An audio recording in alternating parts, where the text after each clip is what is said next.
But yeah, I don't know why, because it's like 1 in the morning and I'm over here with like so much energy.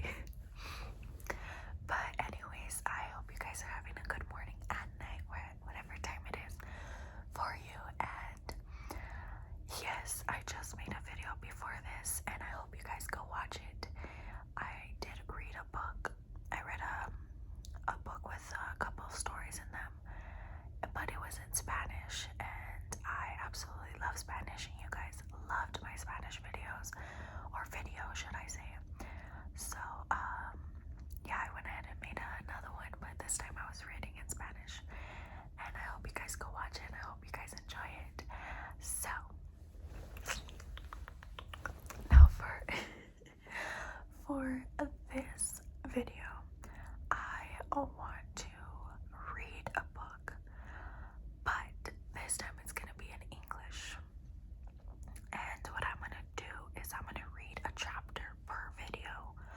So in this video, I'm gonna read one chapter and that's it, no matter how long it is, how short it is, like just one chapter at a time.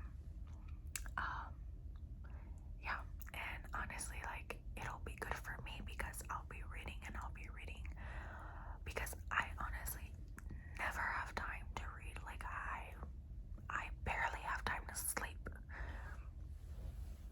And your girl has insomnia probably, because here I am at 1 o'clock in the morning, even though I have work tomorrow, and I'm still making a video for you guys.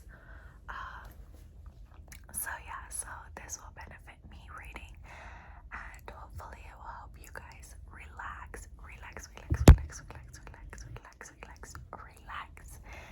and you'll be able to hear a book too and find out all the drama. But yeah, so let me show you. So this is my book. It's called The Selection.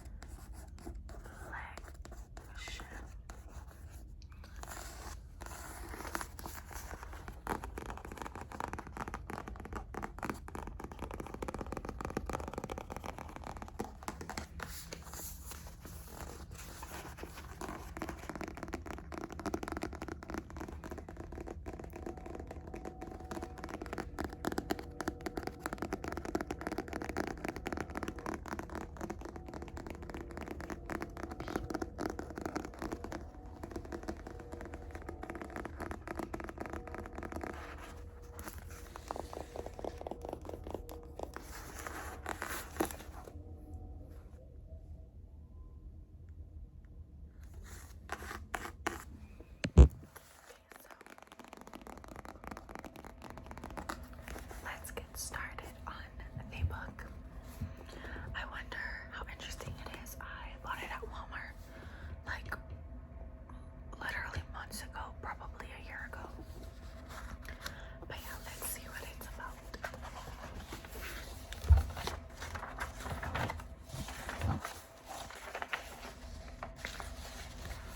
Okay, so let's start at chapter 1.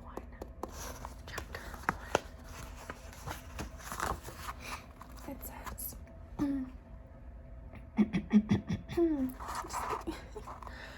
okay, it says, when we got the letter in the post, my mother was ecstatic. She had already decided that all our problems were solved, gone forever. The big hitch in her brilliant plan was me. I didn't think I was a particularly disobedient daughter, but this was where I drew the line. I didn't want to be royalty, and I didn't want to be a one. I didn't even want to try. I hid in my room, the only place to avoid the chattering of our full house, trying to come up with an argument that would sway her. So far, I had a solid collection of my honest opinions, and I didn't think there was a single one she would listen to. I couldn't avoid her much longer. It was approaching dinner time, and as the oldest child left in the house, cooking duties fell on me. I pulled myself out of bed and walked into the snake room. I got a glare from Mom, but no words. We did a silent dance through the kitchen and dining room as we prepared chicken, pasta, and apple slices, and set the table for 5.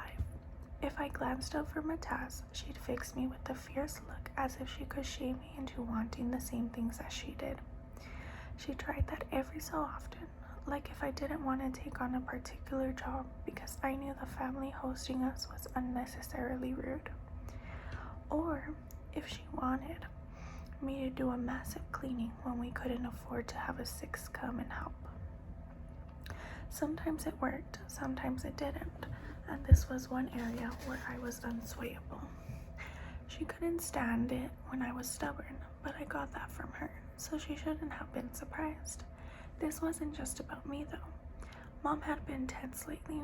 The summer was ending and soon we'd be faced with cold and worry. Mom set down the pitcher of tea in the center of the table with an angry thud. My mouth watered at the thought of tea with lemon, but I would have to wait. It would be such a waste to have my glass now and then have to drink water with my meal. Would it kill you to fill out the form? She said, no longer able to contain herself. The selection could be a wonderful opportunity for you, for all of us. I sighed aloud, thinking that filling out that form might actually be something close to death. It was no secret that the rebels, the underground colonies that hated Ilya, our large and comparatively young country, made their attacks on the palace both violent and frequent. We'd seen them in action in California before. One of the magistrates' houses was burned to the ground and a handful of twos had their cars vandalized. There was even a magnificent jailbreak once, but considering they only released a teenage girl who'd managed to get herself pregnant and a 7 who was a father to 9, I couldn't help thinking they were in the right that time. But beyond the potential danger, I felt it would hurt my heart to even consider the selection. I couldn't help smiling as I thought about all the reasons I had to stay exactly where I was. These last few years had been very hard on your father, she hissed. If you have any compassion at all, you might think of him. Dad, yeah, I really did want to help Dad, and May and Gerard, and I supposed even my mother. When she talked about it that way, there was nothing to smile about. Things had to be strained around here for far way too long. I wondered if Dad would see this as a way back to normal. If any amount of money could make things better. It wasn't that our situation was so precarious that we were living in fear of survival or anything. We weren't destitute, but I guess we weren't that far off either. Our case was just 3 away from the bottom. We were artists, and artists and classical musicians were only 3 steps up from dirt. Literally, our money was stretched as tight as a high wire, and our income was highly dependent on the changing seasons. I remembered reading in a time-worn history book that all the major holidays used to be crammed into the winter months.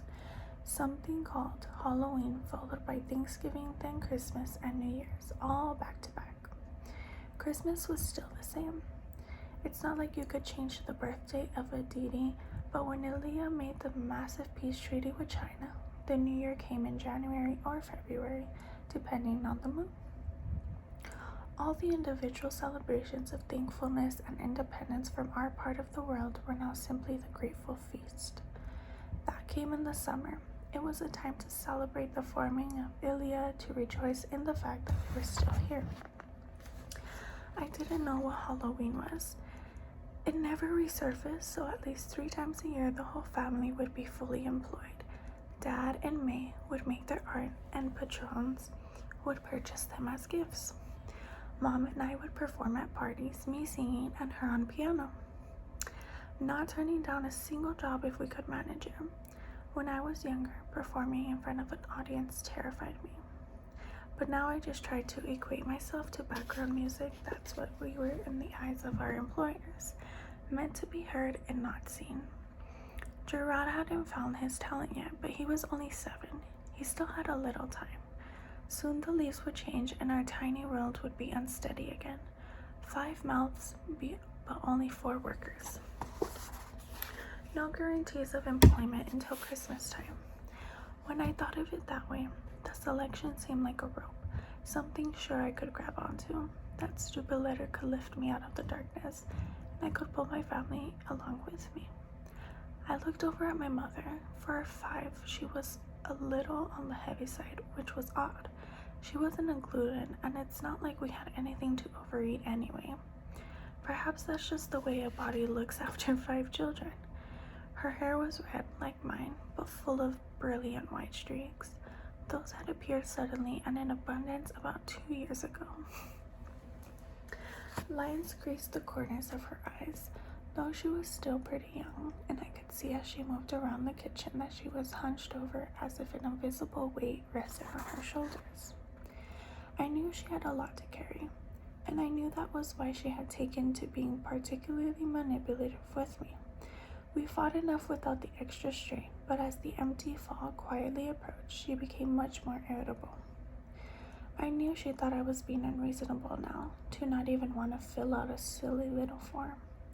But there were things, important things in this world that I loved, and that piece of paper seemed like a brick wall keeping me away from what I wanted. Maybe what I wanted was stupid. Maybe it wasn't even something I could have, but still, it was mine.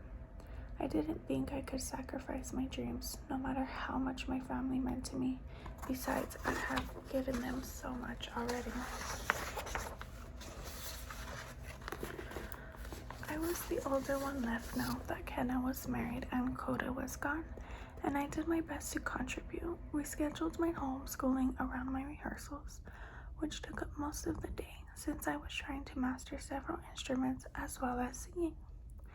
But with the letter here, none of my work mattered anymore. In my mom's mind, I was already queen. If I was smart, I would have hidden that stupid notice before Dad, May, and Gerard came in. But I didn't know Mom had it tucked away in her clothes, and mid-meal she pulled it out. To the house of Singer, she sang out. I tried to swipe it away, but she was too quick for me. They would find out sooner or later anyway. But if she did it like this, they'd all be on her side. Mom, please, I pleaded. I want to hear. May squealed. This was no surprise. My little sister looked just like me, only on a 3-year delay, but where our looks were practically identical. Our personalities were anything but. Unlike me, she was outgoing and hopeful, and currently very boy crazy. This whole thing would seem incredibly romantic to her. I felt myself blush. Dad listened intently, and May was practically bouncing with joy. Gerard, sweet little thing, he just kept eating. Mother cleared her throat and went on. The recent census has confirmed that a single woman between the ages of 16 and 20 currently resides in your home. We would like to make you aware of an upcoming opportunity to honor the great nation of Ilia. May squealed again and grabbed my wrist. That's you. I know, you little monkey. Stop before you break my arm. But she just held my hand and bounced some more.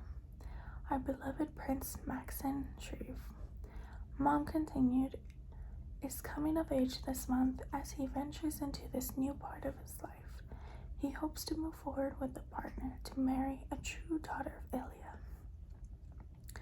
If your eligible daughter, sister, or charge is interested in possibly becoming the bride of Prince Maxen and the adored princess of Ilia, please fill out the enclosed form and return it to your local province services office.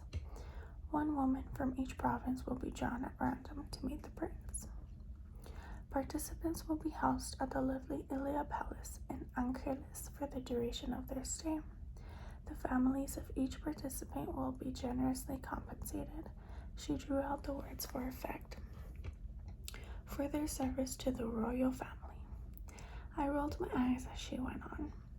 This was the way they did it with sons.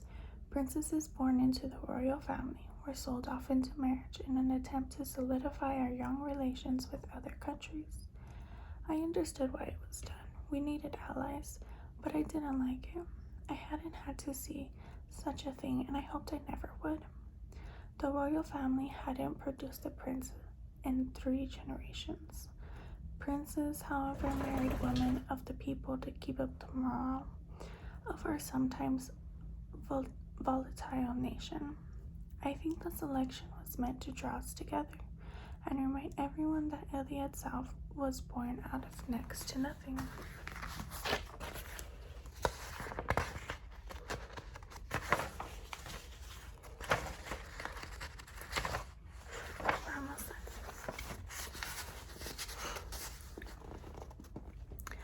The idea of being entered into a contest for the whole country to watch as this stuck-up little wimp picked the most gorgeous and shallow one of the bunch to be silent, pretty face that stood beside him on TV. It was enough to make me scream. Could anything be more humiliating? Besides, I'd been in the homes of enough 2s and 3s to be sure I never wanted to live among them, let alone be a 1. Except for the times when we were hungry, I was quite content to be a 5. Mom was the case climber, not me. And of course he would love America. She's so beautiful, Mom swooned.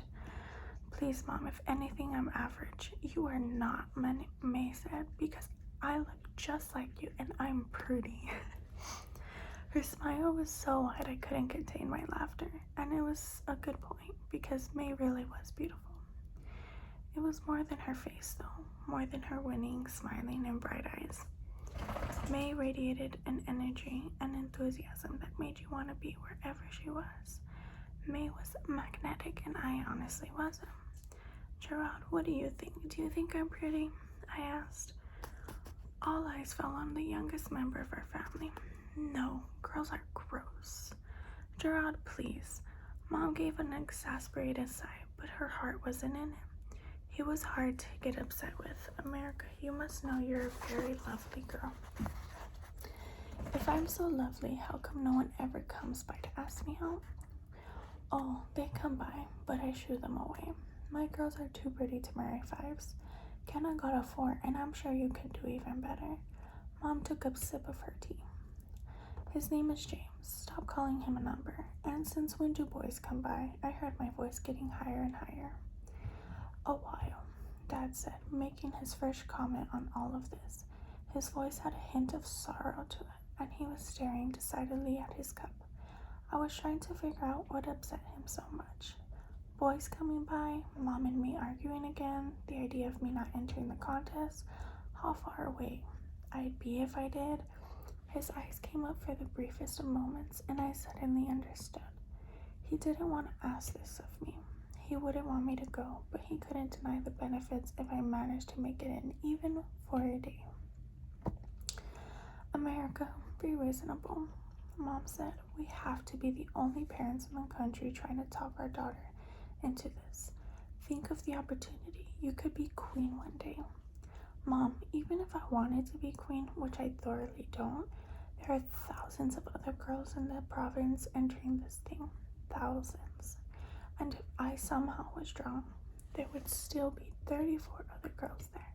No doubt much better at seduction than I could ever pretend to be. Gerard's ears perked up. What's seduction?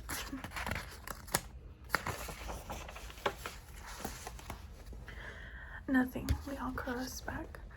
It's ridiculous to think that with all of that, I'd somehow managed to win, I finished. My mother pushed her chair out as she stood and leaned across the table toward me. Someone is going to America. You have as good a chance as anyone else. She threw her napkin down and went to leave. Gerard, when you finish, it's time for your bath. He groaned. May ate in silence. Gerard asked for seconds, but there weren't any. When they got up, I started clearing the table while Dad sat there sipping his tea. He had paint in his hair, again, a smattering of yellow that made me smile. He stood brushing crumbs off his shirt. Sorry, Dad, I murmured. Sorry, guys, that's my dog. I murmured as I picked up plates. Don't be silly, kitten, I'm not mad. He smiled easily and put an arm around me. You don't have to explain it to me, honey, I know. He kissed me on my forehead. I'm going back to work. And with that, I moved to the kitchen to start cleaning. I wrapped my mostly untouched plate under a napkin and hid in the fridge. No one else left more than crumbs. I sighed, heading to my room to get ready for bed. The whole thing was infuriating. Why did Mom have to push me so much? Wasn't she happy? Didn't she love Dad? Why wasn't this good enough for her? I lay on my lumpy mattress trying to wrap my head around the selection. I guess it had its advantages. It would be nice to eat well for a while at least. But there was no reason to bother. I wasn't going to fall in love with Prince Maxon. From what I'd seen on the Alia Capital report, I wouldn't even like the guy. It seemed like forever until midnight rolled around. There was a mirror by my door, and I stopped to make sure my hair looked as good as it had this morning, and put on a little lip gloss so there'd be some color on my face. Mom was pretty strict about saving makeup for when we had to perform or go out in public, but I usually snuck some on nights like tonight. As quietly as I could, I crept into the kitchen. I grabbed my leftovers, some bread that was expiring, and an apple, and bundled it all up. It was painful to walk back to my room so slowly, now that it was late, but if I'd done it earlier, I would have just been antsy. I opened my window and looked out into our little patch of backyard. There wasn't much of a moon out, so I had to let my eyes adjust before I moved. Across the lawn, the treehouse stood barely silhouetted in the night. When we were younger, Coda would tie up sheets to the branches so it looked like a ship. He was the captain and I was always his first mate.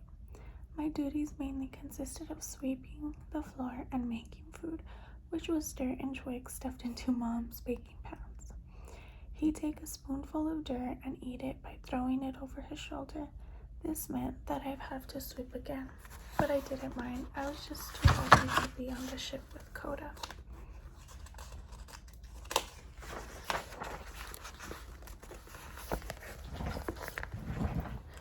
I looked around. All the neighboring houses were dark. No one was watching. I crawled out of the window carefully. I used to get bruises across my stomach from doing it the wrong way, but now it was easy. A talent I'd mastered over the years, and I didn't want to mess up any of the food. I scurried across the lawn in my cutest pajamas. I could have left my day clothes on, but this felt better. I suppose it didn't matter what I wrote, but I felt pretty in my little brown shorts and fitted white shirt. It wasn't hard anymore to scale the slats nailed into the tree with only one hand. I developed that skill as well.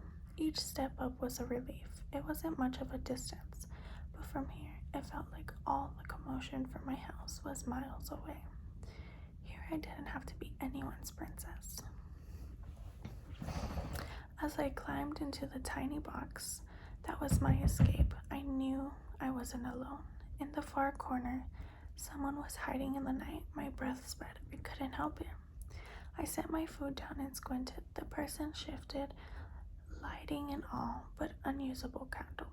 It wasn't much light. No one in the house would see it, but it was enough. Finally, the intruder spoke, a sly grin spreading across his face. Hey there, gorgeous. Alright, guys, that's the end of chapter 2.